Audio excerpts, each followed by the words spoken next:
অথনি ময়দারে 1 ঘন্টা আগে মেকেজেকে ডাক্কে রাখছিলাম। 1 ঘন্টা পর ময়দানের খাবরে ভালো হলে মাইক হেডারে 2টা লেসি কেটে নিলাম। লেসি কেটে বেলে নিলাম একখানা রুটি। আজকে রুটি এর পর কাটে বানাবো সিঙ্গারা। হ্যাঁ, ঠিকই শুনছেন, সিঙ্গারা, মিনি সিঙ্গারা। আজকাল ফেসবুক গাড়লেই এক্সারসাইজের সামনে করে মিনি সিঙ্গারা বানাও, এরম বানাও মিনি সিঙ্গারা। দেখে খুব ইচ্ছার ছেলে যাই আর লাগে মিনি সিঙ্গারা খাম।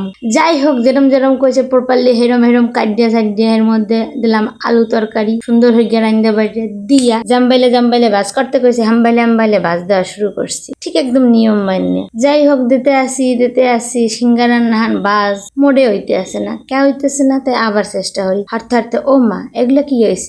দেখিনি কতগুলো ইন্দুরের ছাউ, সাদা বিলেতি ইন্দুরের ছাউ পরিয়ে রয়েছে, কোনোটা আবার হাগুর মতো সেই পয়সে। যাই হোক, এগুলো তো আর হালান যাইবে না, অপচয় করা ঠিক না। এগুলোর তেলের মধ্যে বাইজা বেশ টমেটো সস দিয়ে পরিবেশন করলে এবার দেরম দেখাও টেস্ট কিন্তু হেভি হয়েছে। স্বাদে কিন্তু কোনো কমতি নেই, স্বাদে কিন্তু আপনার বাজারের সিঙ্গারার চেয়ে এককালে খারাপ না। মোর এই আজব চেহারা সিঙ্গারা দেখে যদি কারো হাসি পাইয়া থাকে, তারা অবশ্যই লাইক কমেন্টস করে তারপরে হাসবেন, তার আগে কিন্তু না।